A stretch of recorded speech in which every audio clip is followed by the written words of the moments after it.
Hello, and welcome to the Writers and Illustrators of the Future podcast. This is John Goodwin, your host. This podcast is dedicated to the aspiring writer and artist and will provide inspiration and tips from top professionals in the field. If you've been listening to this podcast or are new to it, I thank you very much. I would also appreciate if you took a moment and followed on whatever platform you use to listen to your podcasts. In this episode, we're going to tackle a very sensitive subject, often used and more often misused in science fiction, politics. This week's guest is Joe Montaldo. He's been a guest on this podcast before on our very fun New Year's Eve resolution show where we talked about the resolution to write and submit a story to Writers of the Future. Joe's a host on multiple award-winning shows, UFO Paranormal, News on the Flip Side, and the Centralist Radio Show. The Centralist is a political show. Joe takes the middle ground and focuses more on doing what is best for the USA and the world and not what's best for the politician. And from this platform, he has done hundreds of shows. He's also a very well-read show host, both fiction and nonfiction. I figure he'd be the perfect guest to discuss the topic of politics in fiction. Welcome back, Joe. Oh, well, thank you. Thank you, John. You know, it's interesting you brought that up because I was back playing around on y'all's site today. I think I'm trying to get myself 3 quarters. Ladies and gentlemen, we're talking about the site where you can go learn how to write because God knows I need all the help I can get.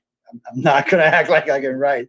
But John and Emily turned me on to this. I don't want to say how long ago. It's embarrassing. But anyway, I was thinking about that because I was reading. I was in about the middle of the book you sent me about L. Ron Hubbard. And for some reason, it triggered something in me that made me want to go back and look at the site on something else I wanted to add into something I've been thinking about writing. Or maybe not thinking about writing. I've actually started writing. So it's more like I've been kind of putting it's like a jumble of paragraphs at this point. Let's just say it's like that. I got them spaced out and segregated because they're going to go in different places, but I got to go the way my brain works. Unfortunately, that's just the way it works. But no, I love this particular topic because built in to a lot of sci-fi is a lot of politics. And whether we want to admit to it or believe it or not, sometimes politics takes a side. Sometimes it don't. Sometimes it just gets in, throws it in like it should be. I've seen a couple of like the new Expanse series that's out. They're heavy in politics. Yeah. But I noticed the show itself or the main characters itself don't so much take a side. They just take the course of what should be the right thing to do. And ladies and gentlemen, if you haven't seen The Expanse, you should really check it out. I'm not going to lie to you. It is heavy in politics. It gives you 3 factions to deal with. And it's very hardcore into its politics, but it lays it out in such a way that it doesn't matter what side you may be on, you can get behind someone. You can get behind the Earthers, which are probably more conservative. You can get behind the Martians or the OPA, which are probably a little bit more liberal, or somewhere in the central. So you can actually get behind a character and really enjoy following it through their politics. But they do present it as politics here on our planet are today. How can I say this politely?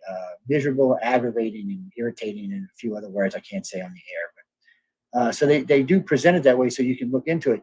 And it's always been a touchy subject because when I'm talking to someone, especially when I'm talking to younger people about reading anything sci-fi or watching anything sci-fi, I want to be real careful with mentioning the word politics, because in today's society it has very negative connotations. And so I don't want to turn someone off of a series because I bought something about politics. But in this series, you really can get behind it. You can really enjoy it for what it is. It is very politically based. It gets behind different factions, and you can walk behind it. It's also a great sci-fi. I'm not going to lie. It's a lot of fun sci-fi. It's not like Star Trek where, in Star Trek world, everything is great. In Expanse, everything not so much. Yeah. But it is really, and you can read them. I think all 6 years are available now, or all 5 years are available. And again, you're going to get more out of the book than you are out of the series. It's like anything else. That's any good book. Unfortunately, it's hard to take a really good book and make it into a really good movie. There's been some people who have done it, like Dune and a few others, but it's hard because even in Dune's case, if you go back and read the book, there's a lot missing in the movie, and it's a 3-hour. 20-minute movie full of just full to the tilt, but still, and that's another movie that has a lot of politics in it. Yeah, Dune's definitely a lot of politics. Yeah, it had a lot of politics, and he wrote that way. Now, depending on what writers we're talking about, or what directors or whoever the movies may be about, you may see a movie lean one way or another. I prefer when they do it the right way.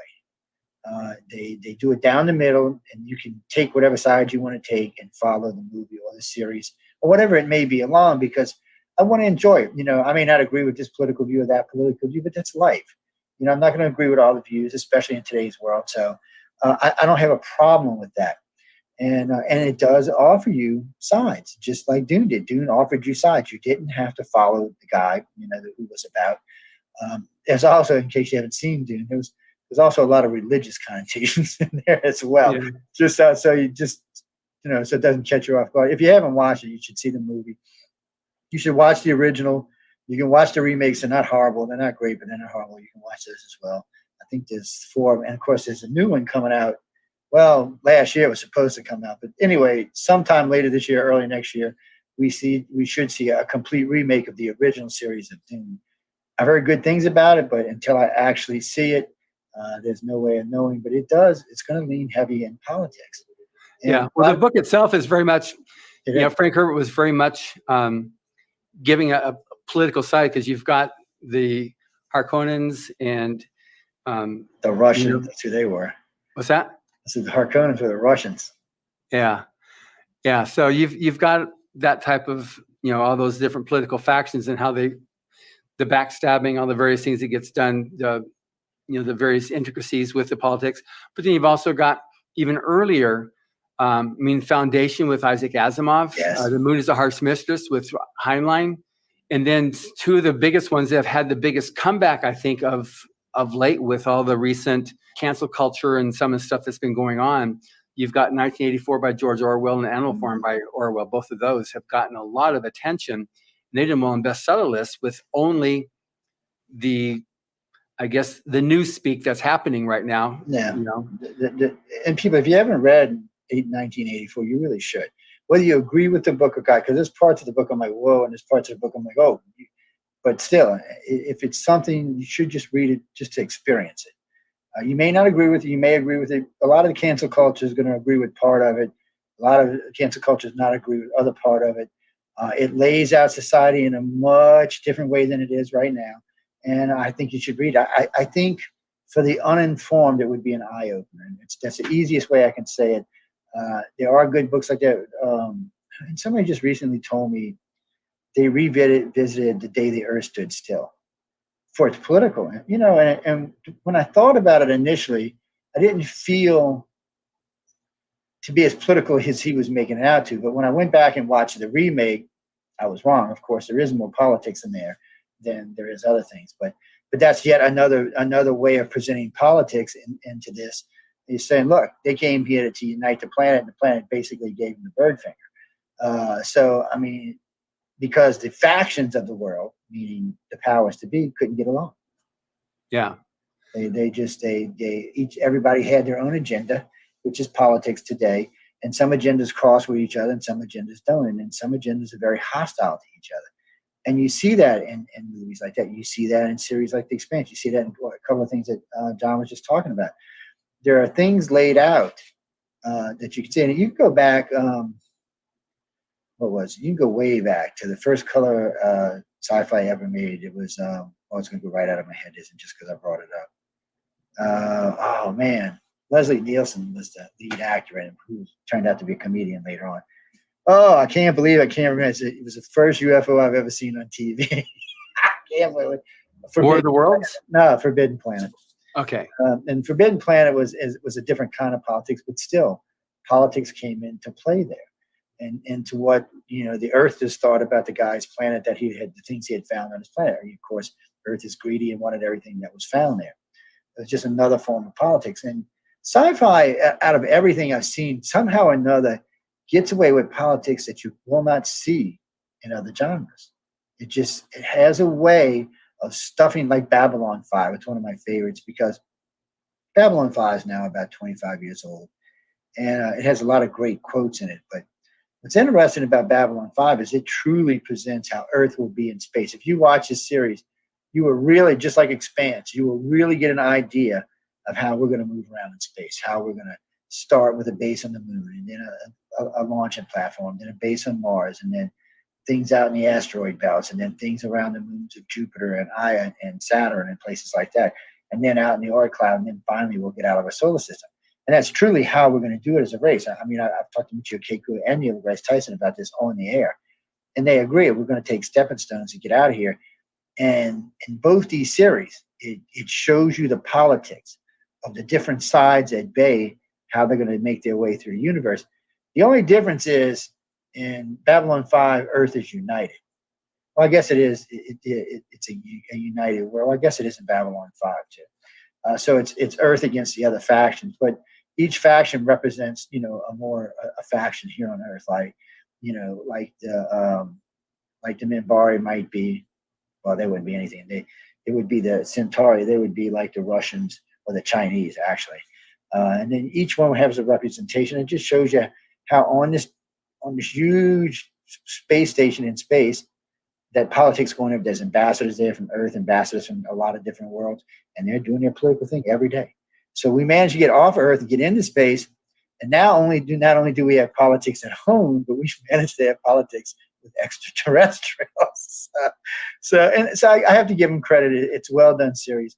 Expanse is a well done series too. It really puts you in the seat of where mankind may be in 100, 150, 200 years, and it's in real time for us, because the politics will be the same. We will still be vying for minerals and resources and places to go in space, and it'll be there.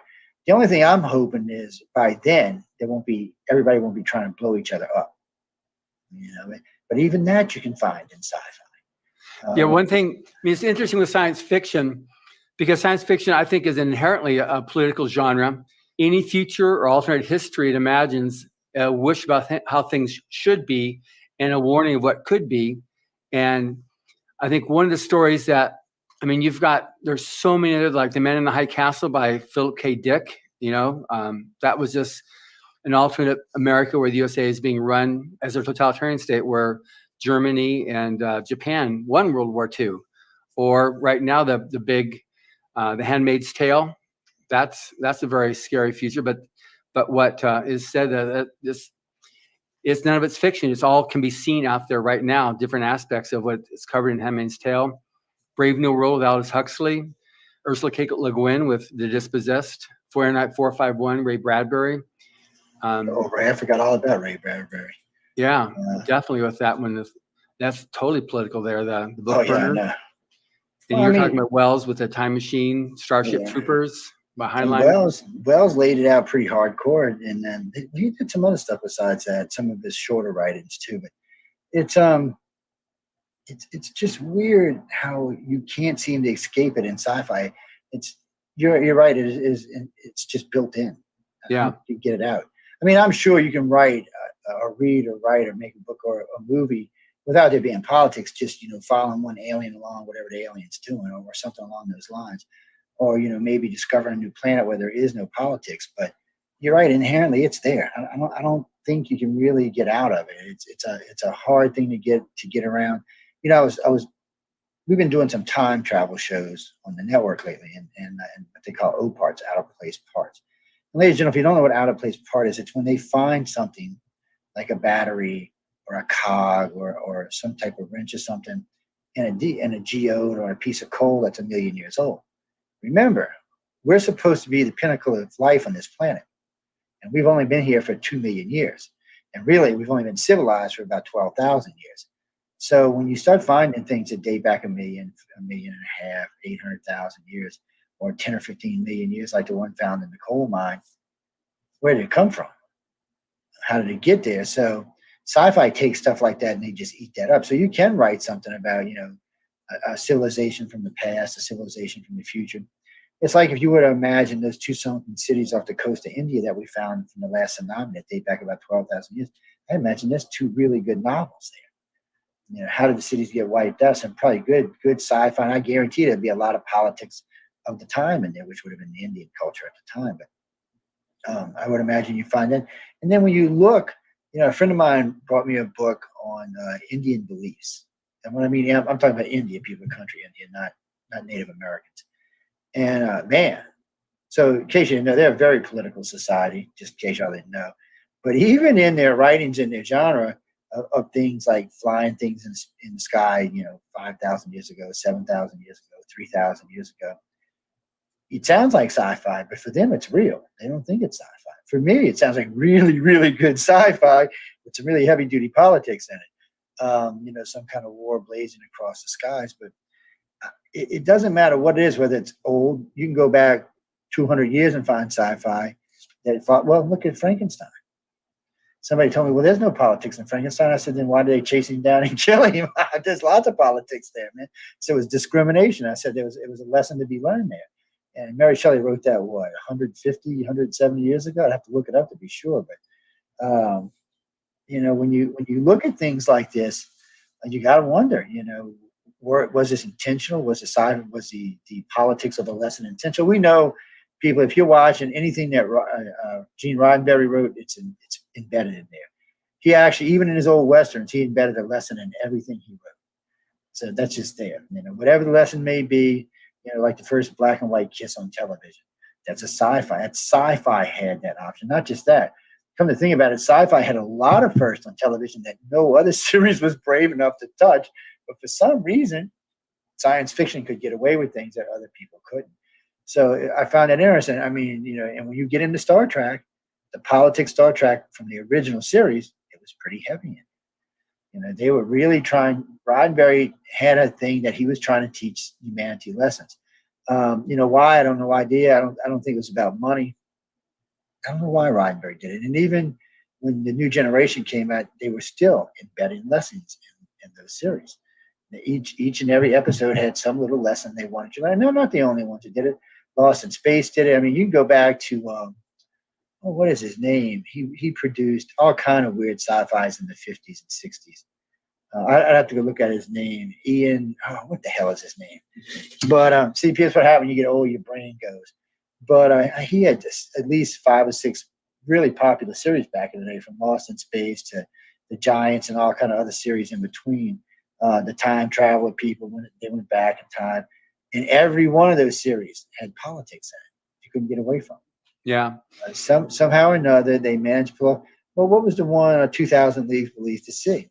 That's a 60s, maybe early 70s, late 60s. Serious politics. And we're talking about nuclear weapons. And yet there it was. And somehow or another, they played it off, got a movie and I think a 3-year series out of it, and yet somehow managed not to get in any trouble. I go back and watch these. I was watching Buck Rogers from the 25th century the other day. Stupidest thing you could possibly watch. Oh my God. If they were to say things like that today, the cancel culture would lose their mind. They would lose their mind. They had the little beagly robot hitting on girls. Oh my God. It would just not go over well today. So it does show that we've made progress. I guess you can call it progress. I don't know how much of what's going on today is progress and how much of it's just, hate or something. But I have noticed that in like Star Trek Discovery, their politics have changed. And that went from a series of let's be light and love and change the world to, oh my God, the world sucks. If Gene Roddenberry was alive today, he'd probably lose his mind over that. And I'm going to tell you this, people, it's a good series as long as you don't take it as Star Trek. If you take it as sci-fi, it's a lot of fun to watch. Got a lot of craziness in it. It's great. But if you take it as a Roddenberry piece of work, oh no, it is not Star Trek in any shape, form, or fashion. That is not what Roddenberry thought the future was going to be like. And he even laid down the future where that's going on. That's when Kirk was probably a first officer at the time. So we already had a good idea of what was going on at the time. And somehow or another, Paramount just said, well, we're going to rewrite everything. And you can't do that when you got a genre that's that long. What do we got? Series in it, 7 series plus all the cartoons. And even the cartoons, like Thundercats and the ones that Transformers, all of them had lessons in it, all of them. And they were usually something politically based. So even when we were kids, before we were even smart enough to know we were being indoctrinated, we were being indoctrinated. It's being put into our heads. You got to choose a side. Most people are going to choose a good side, or the guy in the right, the guy who's doing the right thing, but not always.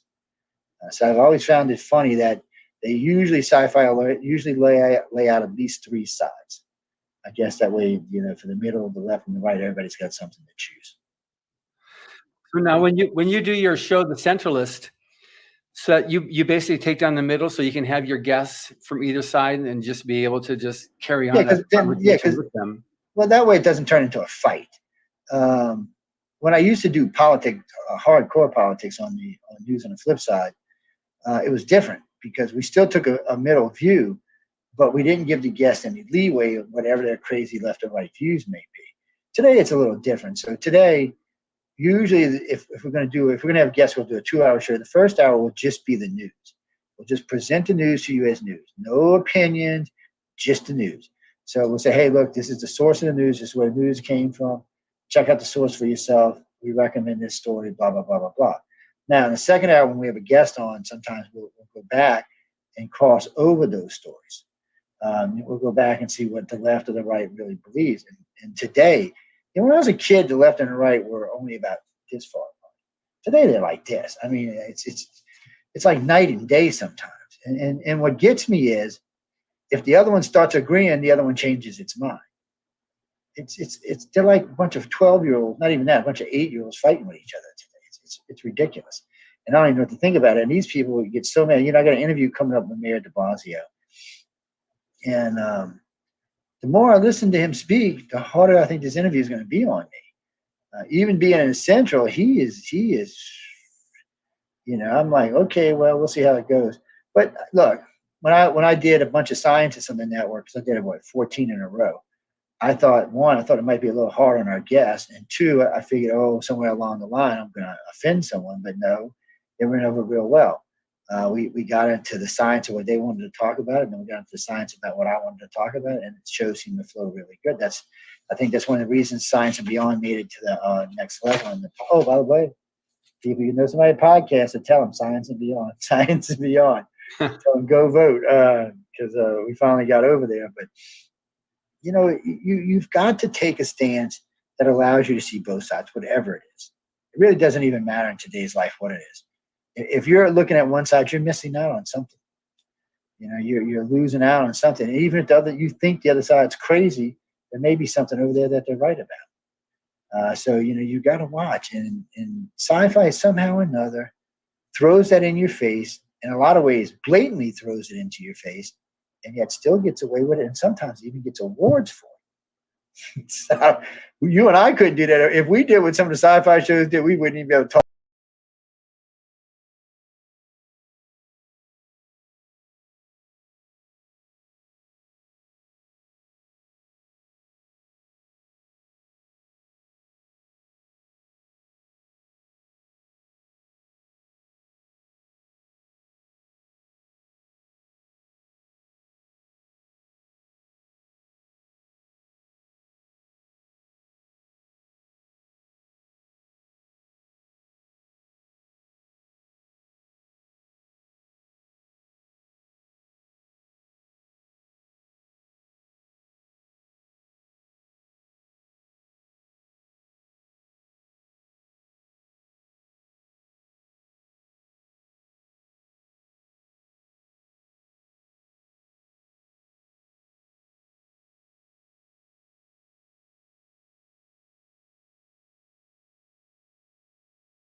there in 6 months. I know you can do that. You can do that in the UK too, so, and in Australia, but not here. You can't. You could try to kick one out in 6 months, but it's just not going to happen. I mean, they'd have to do something insane to get impeached in 6 months. And there is Article 25, which is basically a vote of no confidence, but it takes 2/3 of the Congress. And come on. No, I haven't seen anybody control 2/3 of the Congress. I'm almost 60 years old, and I don't think I've seen 2/3 of the Congress controlled by one party the whole time I've been alive.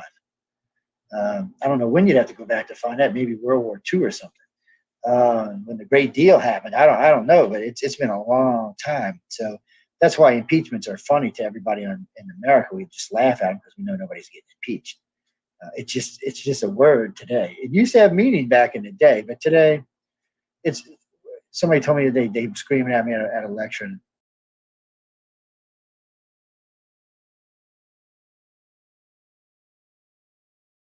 Oh no! I said he resigned. Don't get upset at me. I'm not the one who made him resign. And I said technically they impeached Clinton, but he didn't lose, just like they impeached Trump and he didn't lose. So you can say they were impeached, but since nothing happened to him, it seems to be a moot argument. It's kind of a waste of. And each time we do this, in case y'all know, ladies and gentlemen, it costs us $40 million.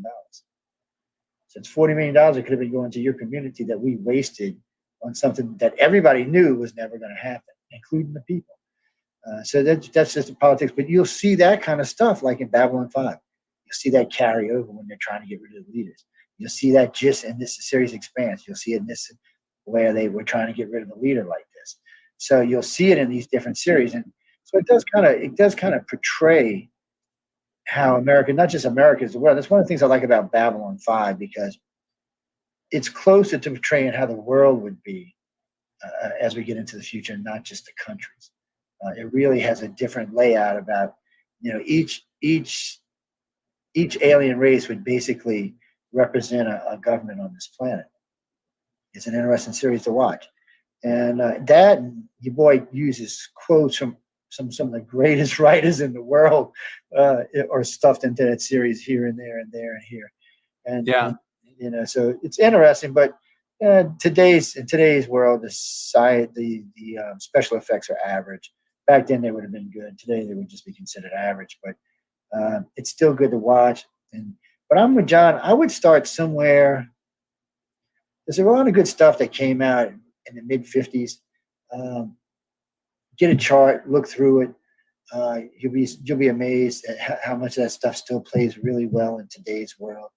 Well, there was Heinlein wrote this book, Starship Troopers, which like Heinlein wasn't. He was very pro-American. He was very much from the military. He was very much respected for that, and he was.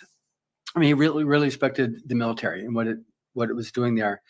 But Starship Troopers was pretty much one of the more controversial stories that he wrote, because it was a world where citizens can only vote if they've served, where life as a soldier is being able to exercise that right is what's revered. So, there's a definite, I guess with politics in science fiction, you can play out a what if scenario and just write it and take it out, because it is science fiction. It isn't necessarily science facts. So you can make a statement and say, okay, now this is my, I'm proclaiming this, or I'm stating this is my thesis, and here I'm going to write this in order to play it out to see how this goes. And so you see a lot of the science fiction will do that. It's interesting when one of Heinlein's good friends, Ron Hubbard, he wrote his book on Final Blackout, and there Hubbard was accused of being a communist by fascists. He was accused of being a fascist by communists. He was accused of being anti-socialist. It was just all this. It was pre-World War II that he wrote it, but it was talking about what if the war didn't end, and it was a concept of, just it ultimately it would be the soldier on the ground that would survive a never-ending war as the unkillables, but the political factions that were constantly going on trying to do one up on the other person, irrespective of what was happening to the little man, the person that just needed to go on living their life. So I think that's something that's really important that people need to, in writing science fiction politics, is have a perspective. What are you trying to sell with this thing? What are you trying to communicate on this that's going to give it not saying, okay, I'm going to push for X, or I'm going to push for Y, or push for Z, but tell a story which gives how X handles, how Y handles, and how Z handles, so that you can come up with your own perspective of the politics of that story or that setting. I was thinking, because I was listening to some of L. Ron Hubbard stuff the other day, coming back from New Orleans. I was actually finishing up a story that I've been listening to for about a day and a half.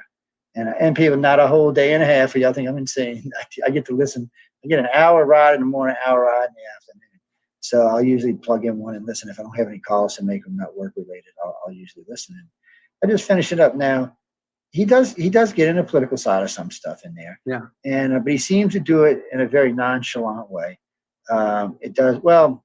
Maybe that's not quite right, because there's some places that's kind of bold in the face. But for the most part, it's an underlying part of the story. It's not, even though politics is there, it's not the featured part of the story. It may be they went to Mars or the moon, or they were doing this, or they were time traveling. Because I think there's 3 different time travel stories in there. And so he puts you in the future, he puts you in the past, and there is politics there, but it's underlying. It's not the outright part. It's not slapping you in the head, outright politics. Now, if you're paying attention and you're listening, then you're going to catch it. But a lot of people I notice on their first read of a book or their first watch of a movie miss a lot of stuff.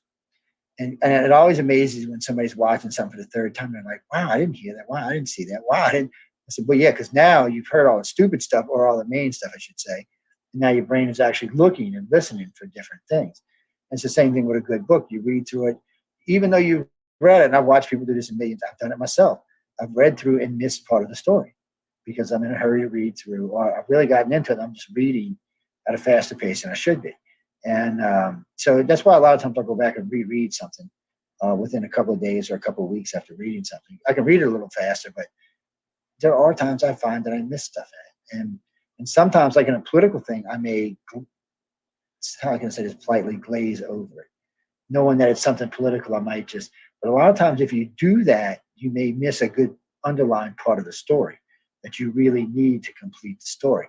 So I know people, sometimes you get turned off by politics, but out of all the genres that are out there, science fiction does it usually in a way that it's not offensive. It can be in your face, and it can even make you want to take a side. But somehow they manage to do it without getting people protesting in front of their movie theaters, calling up the writers, calling up the publishers, and just having fits with them. I don't know how, and I don't want to give anybody any ideas, but somehow or another, for the most part of science fiction, and when I'm talking about science fiction, I'm not just talking about space genre. There are other genres out there that seem to be able to do this. Like time travel seems to be able to do it. Or some of the stuff like just recently, some dinosaur thing. But somehow or another, they had the dinosaurs, they had the people, then they had the tribes, and somehow they had politics involved in all of it. And I guess the politics of living in a place like that, I guess there would be some sort of politics. And, I guess you got to deal with the natives. There are 2 different types of natives. I don't know what kind of politics you're doing with the T-Rex other than shooting the SOB, but still, hey, Mr. T-Rex, please don't eat me. That's not going to work. But it's just so much of it incorporated in everything we watch. And in a way, I kind of feel for our kids because they're being indoctrinated into politics without realizing it, because it is there. But in another way, I feel like it's early lessons to help you choose your side. And like, I don't really choose a side. I like being in the middle. A good friend of mine the other day said, "You know what they said? If you're in the middle, you're going to burn." I said, "I ain't going to burn. I'm just fine up on the fence. I'm not getting stuck on no pickets or anything." I said, I like being there because I've learned over the years is what I've mostly learned over the years is the left and the right, whatever side you're on. If you're far left or far right, you're usually wrong. You're usually into things for the wrong reasons. You're too far out there, and you're not thinking about the majority of the people, which is the middle. In case y'all don't notice, ladies and gentlemen, independents and centralists make up the majority of voters, 56%. So the parties don't control that much anymore, about 20%, but they have the money, so therefore they control the power. And that's also portrayed in sci-fi. You see that in a lot of different sci-fis. I was just watching an episode of Voyager the other day when they go to this world, and it's divided up, through politics. Who they thought was better, who they thought was worse. A place that our world visited, I don't know, 100 years ago, 150 years ago.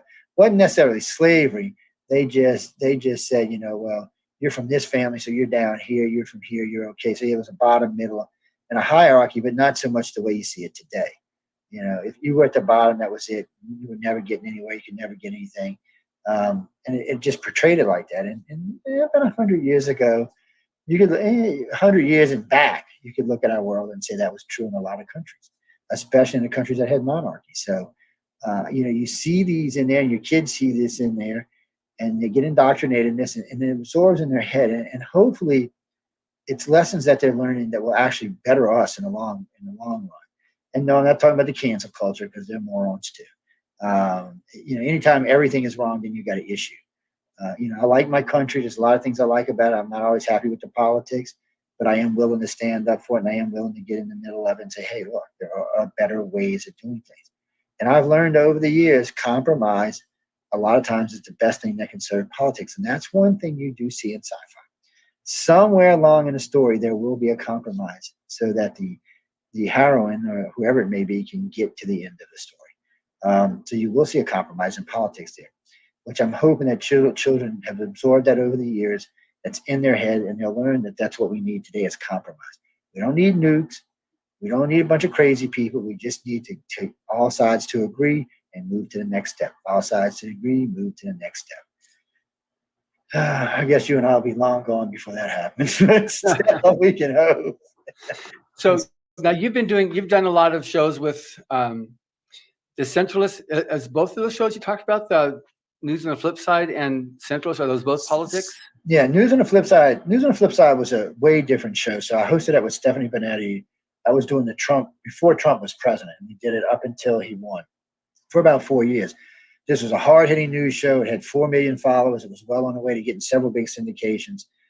So what we did on that show is we did the first hour, or the first 50 minutes was just hardcore news. No opinions, just hardcore news. Then at the last 10 minutes of that hour was just a segment from one of our hosts that came on and did a particular news segment. Usually it had something to do with the environment or something like that. The second hour of that show was sheer satire. We made fun of everybody. I mean, everybody, everything and everybody was just great. It was great stress relief. And then the end of that show was another 10-minute segment, usually doing something with technology. The third hour was a little bit different. We had a third host came on, and it wasn't as much about opinion as it was just going over the stories that we talked about, adding anything in new, and just really presenting it in a much more coherent way than you'd see on the regular news. And then the last hour was always international news. We always did an hour international news. The show was fabulous. It was fun. It was packed. Stephanie was a great co-host. We had a lot of good times doing the show.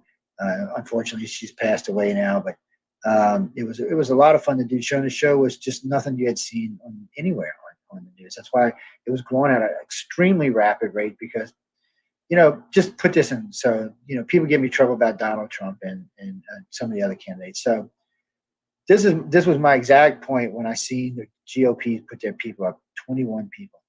I looked up and I said, Stephanie, is that a duck? What the hell is that yellow clown? I was all over Donald like white on rice. So we're going on. So he wins. I'm stunned that he won, by the way. I was just stunned. And so I'm still on him nonstop. And then Democrats went and Hillary's up. And I'm thinking, oh my God, the end of the world is coming. It's just the end of the world. There's no doubt one of these two are going to kill us and wipe us out. We did hardcore hit news on both of them. We pulled stuff out of their past that even NBC and CBS was scared to touch. We got into all sorts of stuff. I had interviews from women that had they bring charges against Bill, and Hillary knew about it. They had said that Hillary came to them personally and paid them off. We had interviews with women that said Trump had done things to them. We had business dealers with both Hillary and Trump come on the network. And I actually got a call from NBC one time. I'm like, how are you getting these people? We can't even talk to them. So we're offering them money, and then they come and say, because they know. They come in here, we're just going to present the story as they're saying it. We're not going to doctor it. We're not going to edit it. We're going to put it out what they're saying and what we think about it. But that's how it's going to go out. I said, so that guest knows when he leaves that show, what he said is going out with no editation to it whatsoever. I said, you know as well as I do, if you're on a big network, I've done lots of TV, people, not as much as some other people I know, but I've done a lot of TV, and it's never what I exactly say. It's always been changed, or some words have been put together and some words have been stretched out, and it's irritating. It's just, I did a local political show down here, and they tried to get everything I said and twist it to the left. So I called them and said, please remove it from your lineup. And they're like, why? I said, because it's not what I said. And they said, well, you can't. I said, oh, yes, I have a copy of it, and I'm going to play it. And I said, you either can correct it or whatever you want. So they got real mad at me, threatened to sue me, all kind of stuff. And then I played the whole thing to city. I played it over city. And I got a lot of phone calls. And they said, well, they changed. I said, yes, they changed. I said, they always change.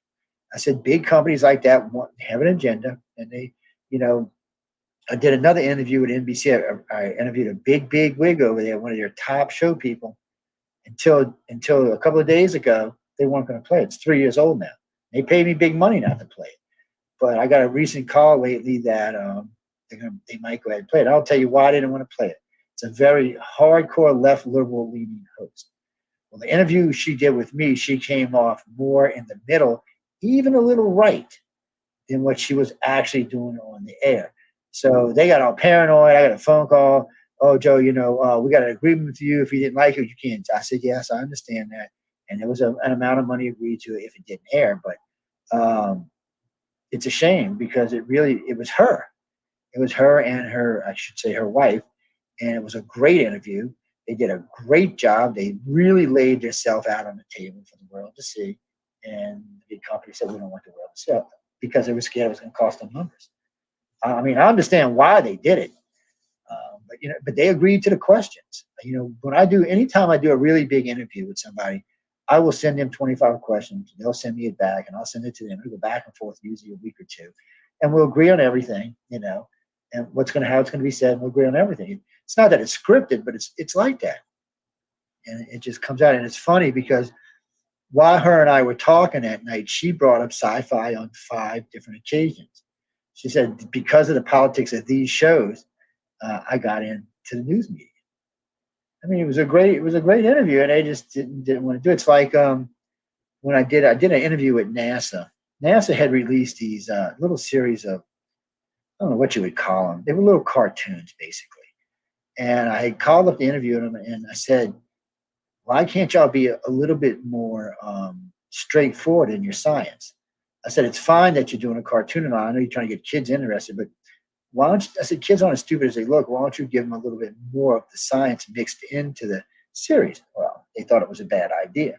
Well, guess what? The series got canceled because it didn't do what? It didn't have enough science in it. I'm thinking, you should have listened. I mean, come on, I've been doing this a long time. You should have listened. And it's hard to get interviews with people at NASA, by the way.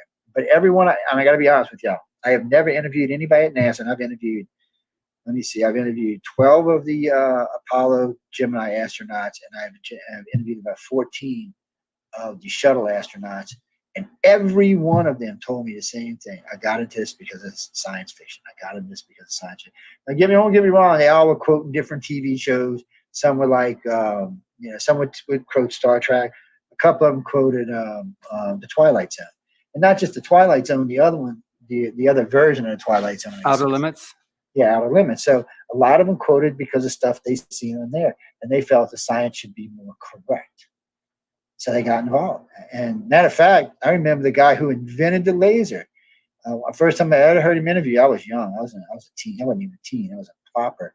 He said because he had seen a laser on Buck Rogers way back when in the 30s, and he needed to invent one. And sure enough, he invented the damn thing. And it's not just that. Recently, they've got these new hospital beds that have these monitors on them.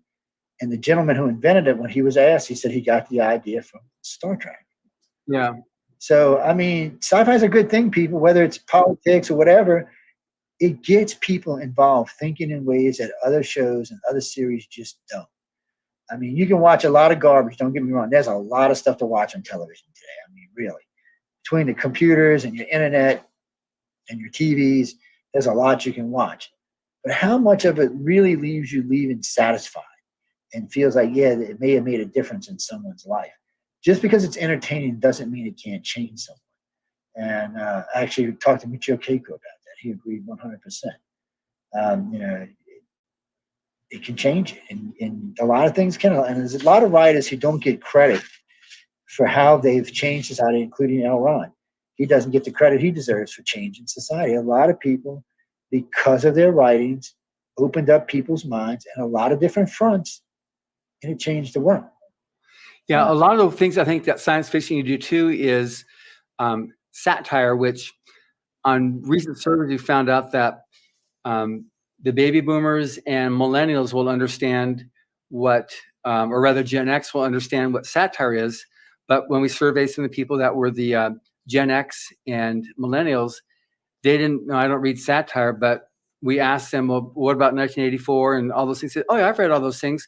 Yeah, those are the classics, or those are comedy. They think satire is like The Onion or Saturday Night Live. I'm not even sure if the Z-Geners read. I got to be honest with you. What's that? It scares me. So I'm not even sure if the Z-Geners read. Every now and then, I was given a science fiction lecture about 7 months ago, right in the middle of COVID. About 200 Z-Geners showed up, and we were talking about things that any normal person, even a millennial, would have known, and they were just lost. And they kept asking me questions. What's this about? What's that about? I said, obviously, you've never seen any of these. Before I left that day, I gave a big, long list of books and movies they should read. And I gave them my email. I said, why don't you write back to me and tell me what you think? Out of the 200, 150 of them wrote to me and said, thank you. And I said, I'd never seen any of this. I brought up 1984. They were like, well, what happened in 1984? It's like, I said it was a boring year, but it was a good book. And they're like, wait, what? It's a book. And I went through a couple of others, and one girl said, Dune, well, it hasn't even come out yet. I almost peed on myself. And I said, no, baby, there's some good Dunes out there. I said, just because something's more than 2 years old doesn't mean it's not good. I said, just because it's more than 40 years old. I said, you will be amazed at how much science fiction you can find from 50, 60, 70, 80, 90, 100 years ago that still holds up today. And they forget how many great writers they were back in the day. And somebody asked me the other day, when did science fiction start? I said, I have no idea. It officially, when I looked it up, it said 16 something. I forgot the name of the book. Because a lot of people were giving Mary Shelley in the 1800s, but this puts it back. I think it was like 1690 or 1670. And I'd have to actually look it up again to see the name of the book. And I was like, I never even heard of it, so I went looking for it. I was like, well, I've never heard of this. I got to find this and read this. And it was interesting to learn. So with the subject of satire, it's that's one way of actually pointing out the foibles of a lot of his politics. That it points out, and it shows the shortcomings of various, whether they're the politicians or a certain type of politics. But it's done by changing it. Like with George Orwell, you put it way into the future, so that you can kind of like people can look at it and have their own thinking of it. But, if you're in Britain at the time that he wrote it, you won't realize he's writing about British politics there and British society. Yeah. So the same thing with, these other Brave New World from Aldous Huxley, Man in High Castle, all these things here talk about changing the location or the time that they're able to actually point out some of the foibles or some of the shortcomings of various systems by changing the settings. So like, okay, I can't say that it's right here and right now and these people here, even though all the descriptions or the activities represent who those people are. So that's something that science fiction is very known for and can actually effectively pull off. But I'm just curious for yourself, because you've done so much working with, interviewing politicians and people about politics and interviewing the people who interview the politicians. So the best way to like communicate it from your perspective, because you've obviously survived various, firestorms on politics by still doing what you do. What's the best way you've been able to do it? And because I know that people are reading this, they're listening to this podcast, are writing science fiction, and they've got their political bents they want to be able to communicate. How have you been able to do it to survive it and still live to tell the tale and continue talking about politics to weave it in? Two things I do on a regular basis. I'm very honest with whatever I'm talking about. but I'm a big fan of satire. I use satire even in politics. Like Michael England and I'll get on a show sometimes, so we'll pick out like 10 stories we're going to handle that. Like this week, we're going to be talking about Afghanistan, the border. But even in all this depravity that's going on, we will have satire woven into that. We will be cracking jokes about different things, so it keeps people's attention. So in other words, if I was just to do the flat story on Afghanistan, what's going on there, it would be 5 minutes.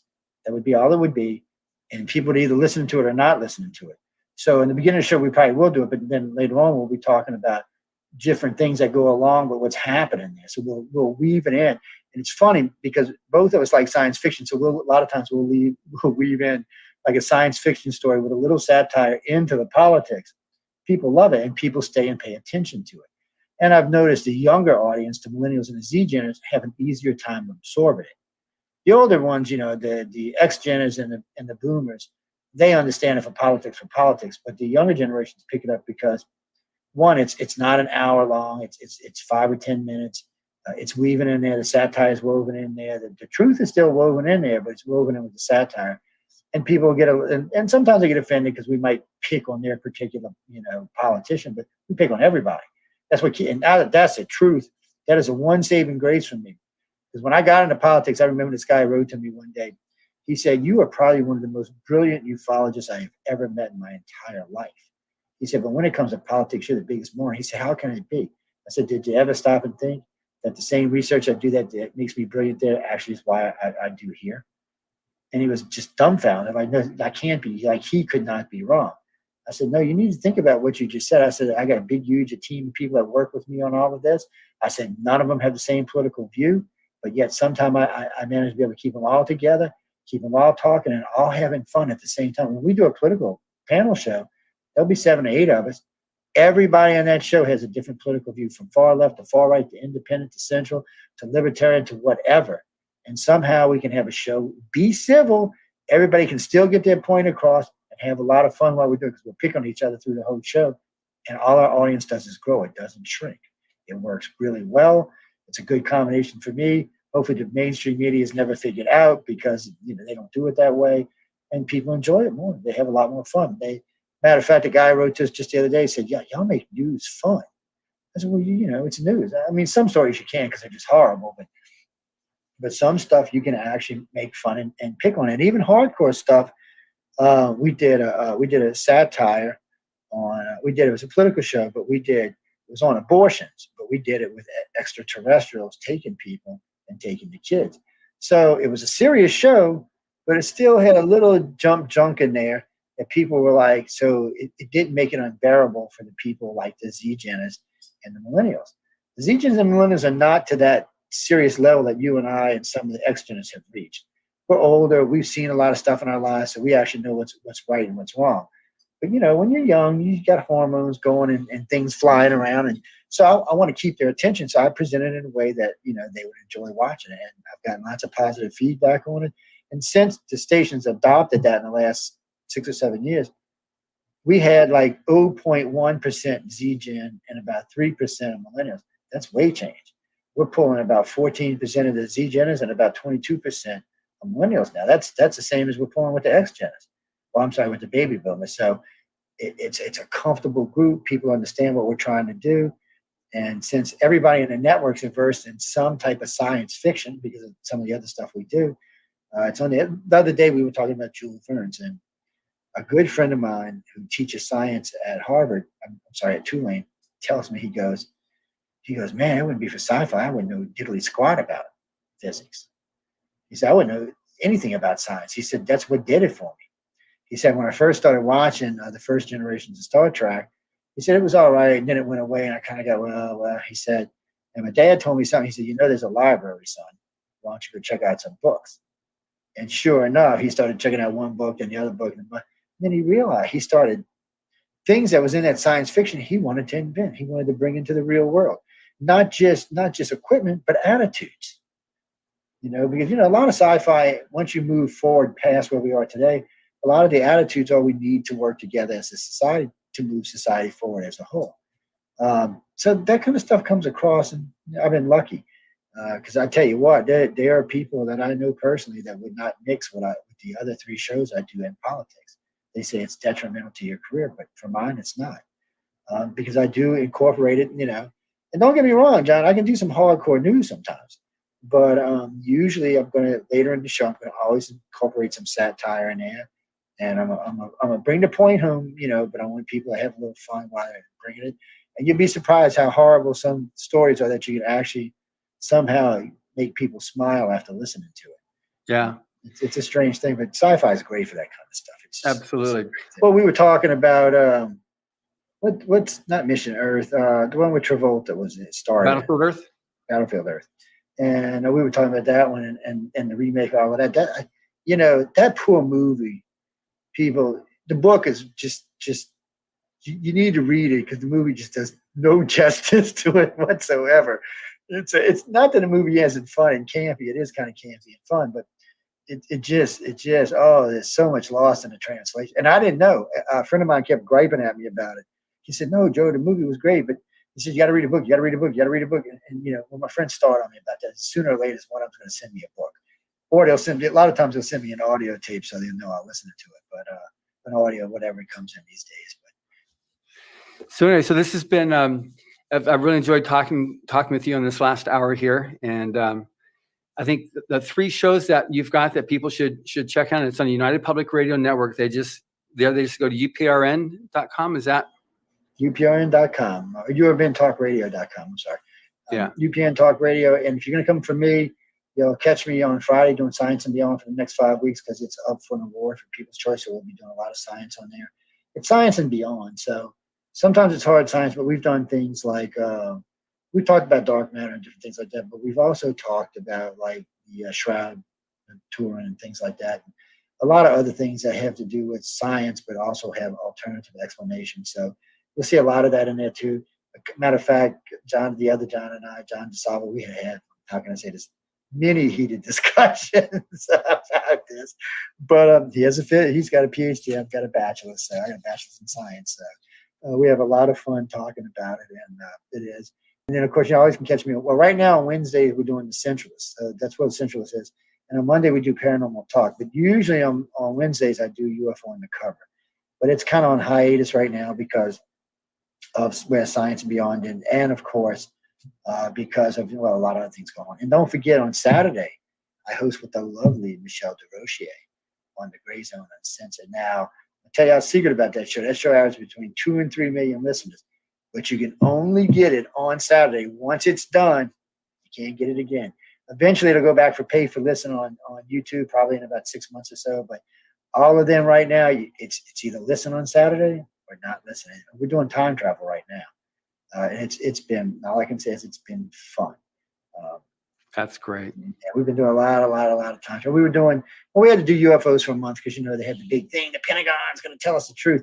I got cussed. I won a lot of money over this, but I got cussed by all kinds of people. I was doing shows all over the country. I'm like, no, they're not going to tell us anything. No, I bet you might. I said, I bet you $1,000. They ain't going to tell us nothing.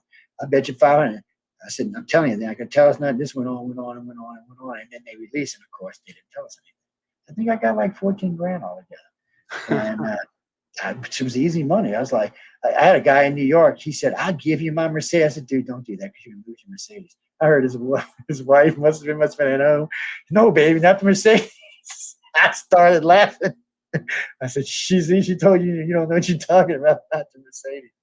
But, and I'll say this before, I know we got to go, but people, if you ever want anything from the government, if you want truth from the government, you have to give them something. Okay, they're not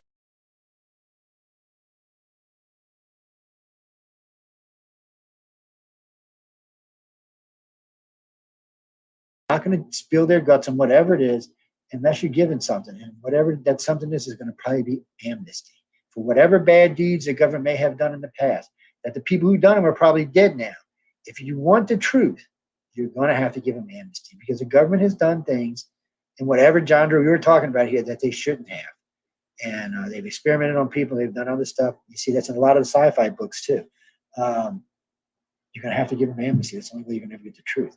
Because I'm not going to come out and tell you the truth. I know I'm going to do 20 years in jail. You can forget that. That's not going to happen.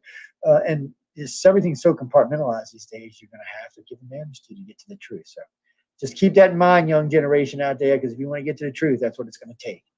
Well, that's been amazing. You're definitely going to. So thank you very much, Joe. And thank you for listening. Subscribe to the Writers and Illustrators of the Future podcast, wherever you get your podcasts.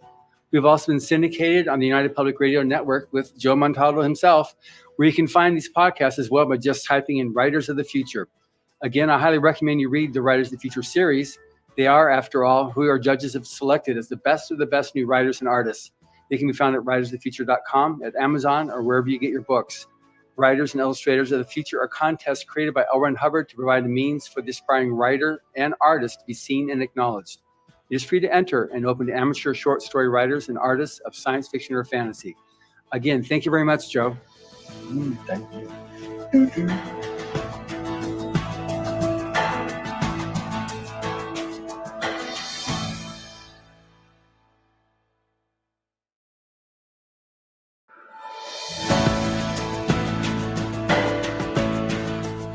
Hello, and welcome to the Writers and Illustrators of the Future podcast. This is John Goodwin, your host.